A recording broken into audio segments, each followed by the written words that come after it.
What's up guys, I'm randomfrankp, and if you too want a game like the pros, today we're going to be going over the #1 most used gear and peripherals amongst all esports players. So let's jump in and start off with the #1 most used monitor amongst esports players, the Zowie XL2566X, responsible for 22% of all players currently. Now, that model's no longer in production and isn't available to buy, so starting off with a slight caveat, the new successor to the 66K is the 2566X Plus, which is an upgraded version, obviously, jumping from 360Hz to 400Hz now, and gets an upgrade in their motion blur technology with dyac 2+, but we'll talk about that in a second. Now, Zowie's just dominating the esports scene. Granted, sponsorships play a large role in that, but the performance of these monitors is unmatched, and it's why a lot of the pro gamers still swear by them even outside of tournaments. Doesn't have flashy RGB or any gimmicks. At its core, it's a simple 1080p TN panel that emphasizes player performance with dyac. Dyac helps greatly reduce ghosting during gameplay. Most common in big FPS games and tournaments like Valorant or Counter-Strike, where you're rapidly firing off shots or flicking your mouse.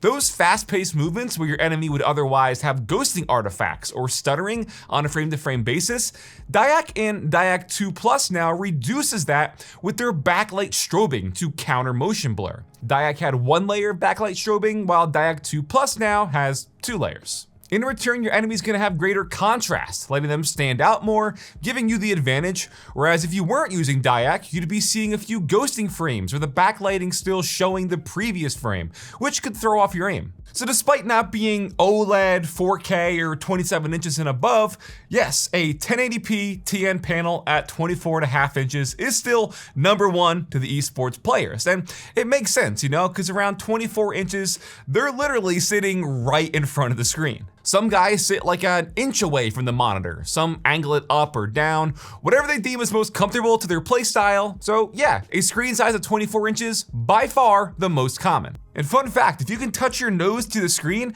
you can actually smell your enemies, which is gonna give you that competitive edge. I also dig the little controller that Zowie includes, letting you quickly toggle between 3 color profiles and pull up the menu with the little scroll wheel to navigate it and fine-tune your settings on the fly, so you can have these preset settings for the games you play most and then easily switch between them. And also, if you're wondering why 1080p is still the leader despite 4K monitors being more popular, a lot of these esports games aren't like graphically intensive or too taxing. Dota, League, Valorant, Counter-Strike, these aren't going to graphically blow you away. So there's really no need for 4K, especially at that 24 inches like we said. But more importantly, frame rate is what's gonna matter the most here. Having 360 to 400 Hz at your disposal, even if the games aren't gonna be hitting that necessarily, it's gonna give you that smoother gameplay at 1080p. Frame rate over resolution is always going to take priority in the esports scene, and it's also why dyac and the motion blur reduction is so OP in these panels. So the new 66X Plus gives you that slight bump in refresh rate and gets a dyac 2+ treatment as well, becoming the successor to the OG model that's claimed the #1 spot, but it's pretty apparent why Zowie is dominating the esports scene as the most used panel. Just a really refined and reliable monitor that your favorite pro gamers are using to dominate. Now moving on down to the most used peripherals amongst all esports players, the #1 most used mouse is actually a new one to this list, the Razer Viper V3 Pro, which came out just about a year ago and has already claimed 18% of all players, taking over the previous #1 spot from the G Pro X Superlight. I've used this mouse as my main for about 6 months last year, so I can personally speak on its performance and durability. And again, despite companies and teams using, branded products as sponsorships, there is no denying the overall influence Razer has on gamers just in general. And the Viper V3 Pro is a mouse that is a top seller even a year later. So checking it out, the V3 Pro is a mouse that stays true to that Viper design language overall, but it ditched the rubber grips and RGB of years past and got a more of a clean and minimal overhaul. And this is actually due in part to Razer's rise in the competitive scene, where gamers were prioritizing weight, so cut out the RGB, go simple, less unnecessary buttons that you could otherwise misclick, and in return, while the shape's relatively unmatched, it did manage to tighten up a bit by being 2mm thinner at the grip width, and it adds an extra 2mm up top for a more pronounced hump, similar to the G Pro X Superlight and Superlight 2. Most people comfortably claw grip the V3 Pro or go fingertip grip, and all those internal and external changes helped cut an additional 5 grams on the scale, now down to around 54 grams overall. Some of the other new upgrades to the V3 Pro include their Focus Pro 35K optical sensor, which shipped with their hyper-pulling dongle to make it adjustable up to the 8K Hz pulling rate. And this still does use the Razer Gen 3 optical switches, same as the Death Adder V3 and the Viper V2 Pro, which to me isn't a big deal because I just love the feel and tactility to the switches. But again, I'm someone who's mained the Viper Ultimate that launched in 2019, then I used the Viper V2 Pro, then like I said, the V3 Pro, so naturally they just felt good to me after being what I got used to. So as a lightweight symmetrical mouse that has a user-friendly shape, it ditched the aggressive angled edges and went for that smooth curved, higher hump to compete with the likes of the G Pro X Superlight. It easily accomplished that and more, because not only did it take over the #1 spot from a mouse that held its rank after being released in 2020, but it managed to do so in just a year's time. It launched at $160 MSRP and rarely sees big sales since it's still kind of new on the market. It's available in 4 different color options in the US, more if you're in China, and one that I personally love. So I 100% understand the ranking here of being the #1 most used gaming mouse in the esports scene. So then naturally the next order of business is to go keyboard, and that'll be the Wooting 60HE, reclaiming its #1 spot actually from the Razer Viper V3 Pro TKL that quickly shot to the top of the ranks last summer when SOCD was all the rage.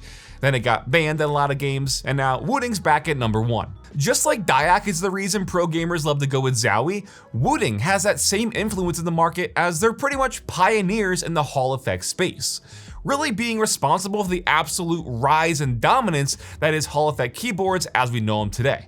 So yeah, you can thank Wooting for that. They took control of innovating the key switch and just unlocking its full potential, and it's why they're #1. So just a quick note, the stock Wooting has plain PBT keycaps, but I used clear ones in my review and on my board just to showcase how things like analog and rapid trigger works in real time. So yeah, the stock keycaps aren't clear, I just swapped them. Now I'm sure today in 2025 you're familiar with Hall effect and the advantages of rapid trigger, but just to quickly go over it, they're adjustable in steps of 0.1 millimeters. Lets you set your actuation distance anywhere you like, as high or as low as you like, and with rapid trigger, it dynamically changes that actuation and deactivation point within your keystroke. You can repeat a key press mid-motion without needing that key to reset, letting you pull off these crazy fast movements in-game. This, coupled with it being completely customizable to your weight preference, really shook the keyboard market when this dropped, and it does give gamers that slight advantage, especially when you perfect your movements. And obviously, pro gamers and their muscle memory is no joke, so this is like putting a lethal weapon at your fingertips. While switches are hot swap with other Hall effect switches, the stock Lecker ones really aren't too bad. Granted, again, when this launched, there weren't a lot of other options. Nowadays, there's probably hundreds of third-party switches to choose from, but the OG Leckers were smooth and factory lubed. In terms of specs, they were available in a 45 or 60 gram weight option, and as I mentioned, with them being analog, they're adjustable from 0.1 millimeters up to 4 millimeters in total. Now, another reason it's so popular and still used widely today is because it's just a standard 60% tray mount keyboard, meaning you can take out the PCB from the case and put it in any other standard 60% tray mount on the market, making customizing this a breeze, letting you separate yours from the rest visually. It's also widely used because that 60% footprint is vastly smaller and more compact, giving you more movement for your mouse, so there's less interference if you accidentally smash into it while you're gaming or you're trying to pull off a quick 180 flick. 60% definitely more favorable for that reason. And let's be real, in most of the esports games, you don't need anything but a 60% layout as it is. And another thing you may have noticed about these pro gamers' playstyle is almost all of them play with their board at an angle, mostly tilted downward toward them. This is because naturally, you don't play with a completely straight forearm and elbow at 90 degrees. No, your arms sort of naturally bow inward, so having that keyboard tilt so your hand is naturally resting on WASD, but now with more area and space for your mouse with a 60% layout, it's an ergonomic combo that has clearly been working for the pro gamers. So again, unless you've been living under a rock, I'm sure you're very, very familiar with Wooting and their 60HE and their newer 80HE, because they really are who we have to thank for the rise of Hall effect keyboards out there. And with the nice 60% form factor, nice and customizable, really great fast Hall effect switches, really a leader in the market, and you can see why. And then lastly for today, the most used gaming headset is the Razer blackshark V3 Pro. And this actually surprised me because the HyperX Cloud 2 you see in spot number 2 was the leader in the esports scene for years. But now, Razer comes out on top. This headset got re-released in 2023 and is the updated model from their 2020 version. I reviewed both on the channel, and while the design stayed exactly the same, the 2023 model got a lot of people's attention because it upgraded 3 main things. First, the battery life got a big boost. They added Bluetooth support, but the microphone is now greatly improved, and it's up there with being one of the best microphones I've ever heard from a gaming headset in general. It's a unidirectional super wideband mic, and I've heard from a lot of people who owned the original 2020 model that they were gonna upgrade and buy this new one just because the mic was so good. So obviously in the heat of the moment, communication is going to be crucial in esports games, even if you're just talking to your friends. You know, when you're playing in a multiplayer space, you're going to need to have clear communication. So for a microphone that does sound so good and clear, for being wireless, it's pretty rare to come by even today in 2025. So pretty clear to see why it is such a major upgrade over the original model that had a pretty crappy mic, and still today, a lot of crappy mics out there. This definitely not one of them. Now, one of the reasons I really like this pair personally is because I think they're super comfortable. And for a wireless headset in the competitive gaming space, that's gonna be important. It's under 12 ounces, the headband and ear cups themselves are adjustable to fit a large variety of head sizes out there, and their over-the-ear design helps it so there's not any pressure on your actual ear or on the side of your head, which is gonna be great for people who wear glasses as well. Just super comfy to me. But all that would mean nothing if they didn't sound good, right? And straight up, out of the box, they just sound okay, but where they really shine is when you hop into Synapse and either create your own EQ or pick from some of the preset ones they have built in for certain games.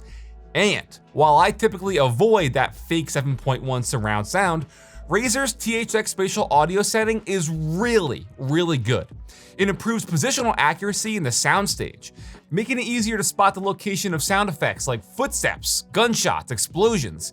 Being able to pinpoint where they're coming from is definitely a must-have awareness in competitive gaming. And I was surprised to hear just how good it really was from a wireless stereo gaming headset. And honestly, it's still one of the premium options on the market. While there's others out there, yes, we've seen prices jump to around $250 to $300 for some of the flagship gaming headsets nowadays.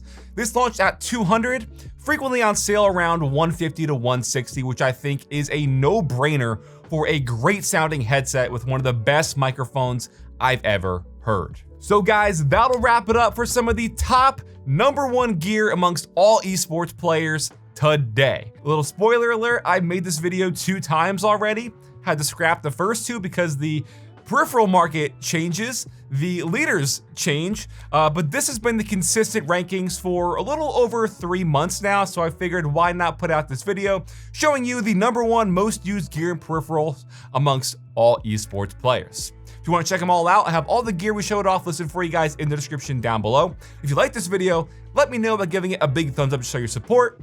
Comment down below on what other gear you might be interested in the esports scene or just in general. Feel free to follow me on all socials at randomfrankp. And last, if you haven't already, hit that subscribe button. Hope you all enjoyed this one. Have a good day.